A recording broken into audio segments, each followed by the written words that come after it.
Let's go through the Season 4 patch notes for MW2 and Warzone. This is the largest patch notes blog post I've ever seen for Call of Duty, honestly. There are so many huge changes here for MP, Spec Ops, Warzone, DMZ with Vondel, a new mid-season event. We're going to break down what's important here in today's video. Timestamps are down below. Be sure to subscribe for more COD update videos like this. First up here, let's go through the global changes here. So, run this town. Welcome to Vondel, our new medium-sized map. We're going to have an Assault on Vondel event at launch. 6 new MP maps, core, gunfight, battle maps, which we'll mention there. New weapons, of course, for free in the Battle Pass. Tempest, Razorback, ISO 45, and the Tonfa melee weapon you're going to get separately there. And the DMZ, a major DMZ update, honestly. Forward operating base, a centralized hub for all communications, and operator upgrades within DMZ. So, first up here for stability changes, this update contains several fixes to reduce the number of known crashes. We continue to prioritize increased stability and crash fixes across all platforms,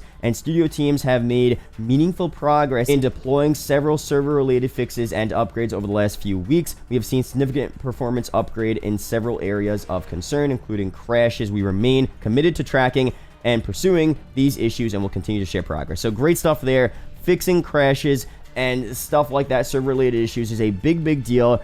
MW2 has been honestly plagued with these types of issues for a while now, so the more they fix this, the better the game gets. Good overall. Is it a little too late? Potentially. We're already at Season 4 now. There's only like a season left, right? But at least they're getting to this now than later, so I guess it's still good to see here. Of course, for operators here, we already went through this stuff, but we have Nikito, we have Ana Vega here, Io from the Black Cell, cool stuff. Weapons again, Tempest, Razorback, we'll be using these today. ISO 45, Tonfa melee weapon there, that's through the event, so that's cool there. Now first, for some weapon changes here in Season 4, for the shotgun, pellets now use damage priority, so if more than 4 pellets hit a target, the highest damage among those hit pellets will be used. Interesting stuff there. And for melee weapons, fist lunge range decreased, gun butt lunge range decreased, and gun butt damage decreased for Warzone only. Interesting stuff there. Now, a bunch of weapon balancing changes here. So just to read what they note here, these changes to player health and the application of armor damage ultimately result in the time to kill feeling slower, more consistent, and more reactable at every engagement distance, which is a big W. This is more for Warzone, of course. If you guys don't know, the Warzone base health is up by 50 health points there, which is really sick.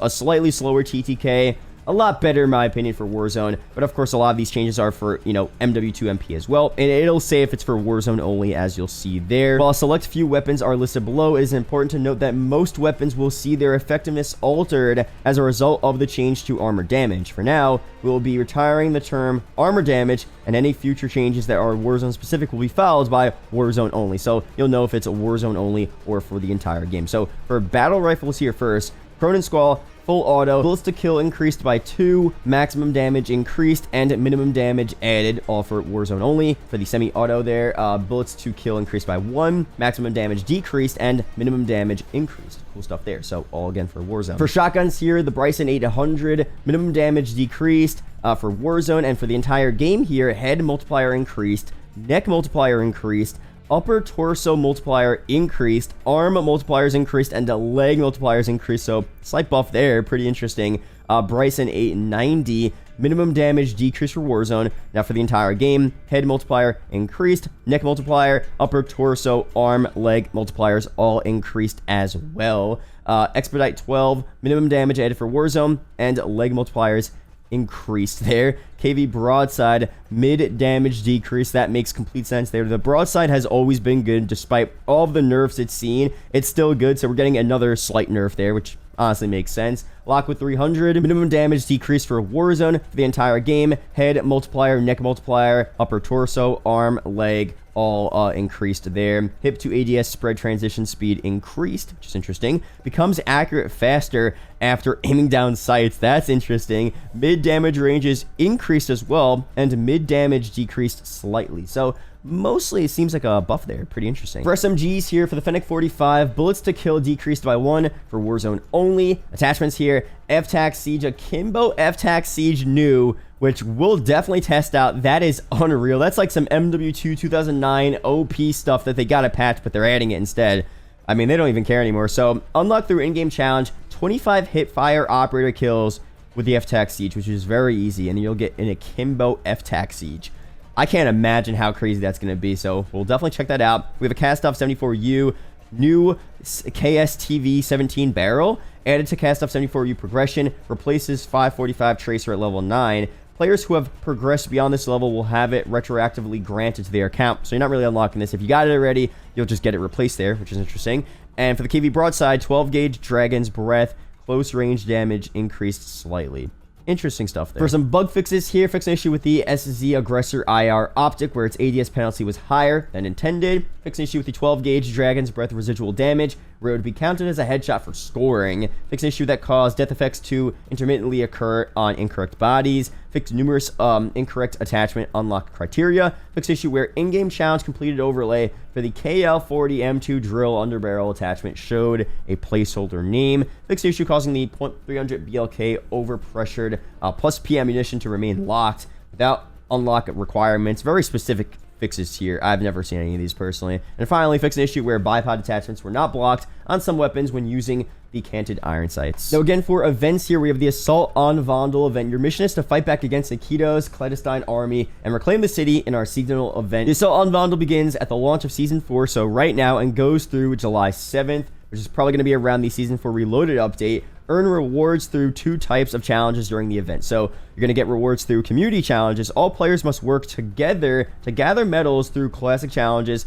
unlocking gameplay rewards such as the taxi boat and trams, reinforcement flare field upgrade, and the favorite supply box, and a brand new Tonfa melee weapon. Now, there's also mastery challenges as well, which is pretty cool. Individual challenges that are directly tied to a cosmetic reward while also contributing to the community challenge. The most efficient way to get all cosmetic rewards is to land on Vondel, but playing across the game is also supported. So I love this event here. A community challenge aspect to get a weapon and some other stuff, and mastery challenges to grind on your own and get a unique reward just for yourself. I think it's so cool. So solid stuff there. We'll be breaking this down in separate videos very soon. Here's, of course, the Battle Pass for Season 4, 100 tiers. We'll break that down in a separate video. For gameplay changes here, for movement, parachute, weapon quick raise is now always used when cutting your parachute or landing for improved responsiveness on landing, which is pretty cool. Perks here, adjustment. Bomb Squad now scales both explosive damage and clamps the maximum damage unless the damage was a direct impact. Interesting there. Field upgrades, bug fixes. Field upgrades now refund properly when shocked by a shock stick mid-deployment. That's cool. And throwing star kills now properly extend battle rage and dead silence. For audio changes here, adjustments, added ability for war tracks to play in 3D positions from vehicles in the world, rather than only to players riding in a vehicle. That's actually really cool. For some UI UX changes here, new features, multiple attacker notifier, quality of life. So when a player is down while simultaneously under fire from multiple enemy players, a text notifier will appear near their crosshair indicating the total number of recent attackers. That's really sick. For adjustments here, added a new splash that calls out when a player is downed or killed by more than one attacker. Fire change there, very cool. Players can now view skins for locked operators. That's actually really sick. Added the ability to select skins for tacticals and lethals, the first one being the new Wumpa Grenade, a part of the Crash Bandicoot bundle. Very cool there. Added the ability to remove all of your equipped attachments on your weapon by pressing and holding RTR2 in the gunsmith. Improved clarity on which attachments have skins, are tunable, and are pro-tuned. All like really sick changes here, honestly, for the user interface. Added the Pro Tune tag to the loadout preview widget for blueprint tuned weapons. Added pros and cons for all attachments. Improved usability of loadout select. Perk packages now use a double stacked row. I love these double stacked rows here. We saw this with the created class last update, but we got that for perk packages as well. Additions and improvements to the HUD for search and destroy and rescue modes. Added reticles and tracers to the loadout preview in gunfight. Very cool. Added a POI label under the compass in gunfight. General visual improvements to the HUD in gunfight, and redesigned AAR and scoreboard to accommodate 6v6 and larger matches. Cool stuff there. Now for global bug fixes here, fix issue where exiting the tactical camera would sometimes leave a blurry screen. Fix issue where the player would have their controls locked if they tried to re-enter a recon drone as it dies while looking through a spotter scope. Fix issue where the wheelson could be deployed on top of other vehicles. Fix issue where a player's FOV remained zoomed in after leaving control of the gunship. Fix issue that prevented bots from being able to revive downed teammates. Fix issue where weapon progress trackers would become misaligned with their weapons in the weapon challenges menu. Fix issue where the buy battle pass menu launched abruptly automatically when accessed for the second time while on View Map in the Battle Pass tab. Fixed issue where the operator could disappear when the player enters the emblem or calling card tab and goes back. Fixed issue where players could experience dropped frames when switching calling card tabs, and I experienced dropped frames in so many instances, not just this one there, so they gotta fix a lot more of those issues, honestly. Fixed issue where loot could be destroyed if a player died on top of an exploding vehicle. Fixed issue where the player would exit the light helo but still remain inside of it. Fixed issue that could cause players to end up in a broken state when performing a roof exit on a vehicle as it blew up. Fixed issue where vehicles didn't collide with players, reviving other players. Fixed issue where collision sounds on the armor of the armored pickup truck didn't play. And finally, fixed an issue causing a number of missing vehicle icons in Ground Wars TAC Map Legend. Now, finally, for a couple of MW2 MP fixes here, fixed various collision or geometry issues on multiplayer maps, fixed issue on Guajiro where the Overwatch helo would drop from the sky when leaving the map. The playlists here again, these are the new playlists, pretty standard stuff. General adjustments here, tune spawns for Hotel, Black Gold, Exhibit, and Expo, interesting. Updated the rate at which UAV sweeps are performed for the infected team in Giant Infected, so one sweep every 20 seconds by default, and one sweep every 3 seconds when less than 24 survivors remain. Interesting there. Updated class tables to include blueprints through Season 3 Reloaded. Moved the bag locations from the top of barrels to the ground on Black Gold and Knockout. Added score limit and time limit options in Bounty, and adjusted weapon locations on Black Site Gunfight OSP. Now for bug fixes here, fixed several exploits with the tactical camera, fixed an out-of-bounds issue with the recon drone, fixed issue where players would sometimes not receive the proper rewards when killing players downed in Last Stand, fixed a connection timeout issue some players would encounter in Drop Zone, fixed a bug where some melee kills would not count as one-hit kills in One in the Chamber, fixed issue where some in-game weapon challenge camo unlocked text was cut off